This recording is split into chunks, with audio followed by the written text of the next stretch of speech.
Salut à toi et bienvenue dans ce programme. Ici Yolande Mavika et aujourd'hui je parle de la vision. C'est quoi la vision? Pourquoi la vision? Et le plus important, qu'est-ce que Dieu dit de la vision? Alors, la vision, c'est une image claire, précise et aspirante que l'on a de l'avenir qu'on souhaite créer.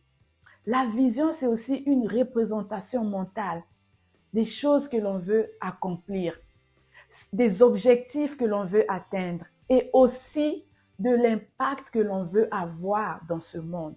Je dirais que la vision, c'est aussi une projection du futur.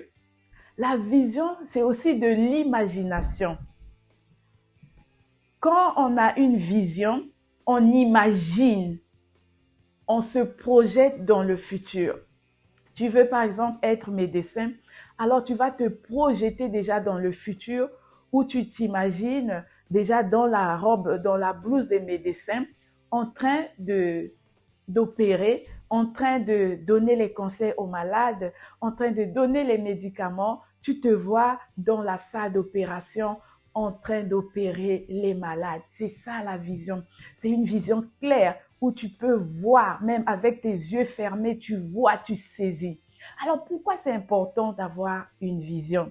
La vision va te permettre d'accomplir ta destinée. La vision va te permettre de savoir exactement où tu vas et comment faire pour arriver là-bas. La vision te donne une discipline. La vision te permet de te focaliser. La vision te donne de l'énergie. Quand tu te lèves le matin, tu as un but, tu as des objectifs, tu sais ce que tu dois faire et tu te lèves avec de l'énergie. La vision te booste, te donne la force. Tu te lèves, tu es boosté parce que tu sais ce que tu vas faire. Tu as un but à atteindre. La vision te permettra de dire oui quand il s'agit de dire oui.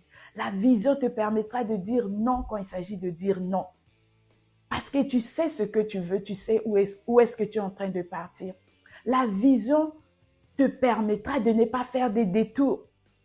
Tu veux être médecin, tu sais du coup quelle route faut-il prendre pour être médecin, quel livre faut-il lire pour être médecin, qui faut-il contacter, avec qui faut-il parler pour être médecin.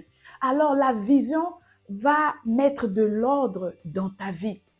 La vision va te permettre de persévérer là où tu manqueras de force. Mais puisque ta vision est claire, ça te permettra de te relever, ça te permettra de persévérer, ça te permettra de continuer parce que tu sais là où tu es en train de partir, parce que ta vision est claire. Ta vision va te permettre d'écrire un plan. Qu'est-ce que Dieu dit de la vision? La Bible nous dit dans le livre de Proverbes 29, 18, là où il n'y a pas de vision, le peuple est sans frein. D'autres versions disent, là où il n'y a pas de révélation, le peuple vit dans le désordre. Alors nous savons tous que là où il y a le désordre, il y a le stress, il n'y a pas la paix, il n'y a pas la joie, il y a des frustrations, il y a les peurs, il y a les colères et toutes ces choses-là. Et aussi quand la Bible dit que là où il n'y a pas de vision, il n'y a pas de frein. Je prends l'exemple d'une voiture qui n'a pas de frein. Une voiture qui n'a pas de frein, c'est une voiture qui peut causer des accidents, qui peut causer les morts, qui peut causer des dégâts. Et la Bible est en train de comparer le manque de vision à là où il n'y a pas de frein. Si tu n'as pas de vision, tu vas tourner en rond. Si tu n'as pas de vision, tu auras une vie de frustration où tu ne sais pas ce que tu es en train de faire. Une vie où tu as peur. Une vie où tu es dans la confusion. Il n'y a pas de clarté. Une vie où tu as plein d'amis. Une vie où ton temps, tu le passes comme ça. Une vie où tu dis oui à tout le monde. Parce que tu n'as pas de vision. Parce que tu n'as pas de direction. Donc, n'importe qui va venir, on va à gauche, tu vas aller à gauche. Parce que tu n'as pas de direction. On va à droite, tu vas aller à droite. Parce que tu n'as pas de frein. Et la vision va te limiter. La vision va limiter tes amis, va limiter. La Bible nous dit aussi dans le livre de Jérémie. Dieu dit à Jérémie, avant même que tu ne sois né, avant même que je ne t'ai créé, avant même que tu sois formé dans le ventre de ta mère, je te connaissais déjà. J'avais déjà des plans pour toi, les plans pour que tu sois heureux, les plans pour que tu sois dans la paix, les plans pour te prospérer. Et quand on parle de Jérémie, on parle aussi de toi et moi. Et quand Dieu t'a créé, Dieu, il avait déjà une vision pour toi. Il avait déjà une vision pour moi. Il avait déjà des plans pour nous. Dieu a une vision pour toi. Dieu a une vision pour ta vie. Si aujourd'hui tu es encore dans la confusion, si aujourd'hui il n'y a pas la clarté, si aujourd'hui tu te lèves le matin, tu n'as pas de force, tu ne sais quoi faire, si aujourd'hui il te manque d'énergie, sache que ta vision n'est pas claire. Ce que tu vas faire, la première des choses, c'est de chercher d'abord la relation avec Dieu. Parce que la Bible dit dans d'autres versions que là où il n'y a pas de révélation, le peuple vit dans le désordre. Donc la vision, c'est une révélation qui vient de Dieu. Parce que Dieu t'a créé, il te connaît. Et il dit qu'il a des plans pour toi. Les plans pour te faire du bien. Les plans pour te prospérer, pour que tu sois heureux. Alors la première des choses, tu vas d'abord chercher la relation avec Dieu. La deuxième des choses, tu dois chercher à connaître la vision que Dieu a pour ta vie.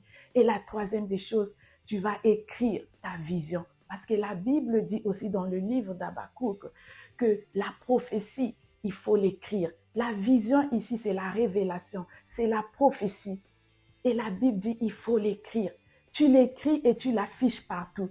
Une vision bien écrite, une vision qui est partout, ça te permet de la voir, ça te permet de l'ajuster. Au fur et à mesure qu'on avance, au fur et à mesure qu'on évolue, on peut ajuster la vision. Alors ta vision doit être écrite afin que tu puisses la voir. J'espère que tu prendras le temps de chercher la relation avec Dieu. Tu prendras le temps de parler à Dieu afin qu'il te révèle la vision qu'il a pour toi. Et ensuite, tu prendras le temps d'écrire ta vision. Que Dieu vous bénisse. À très bientôt.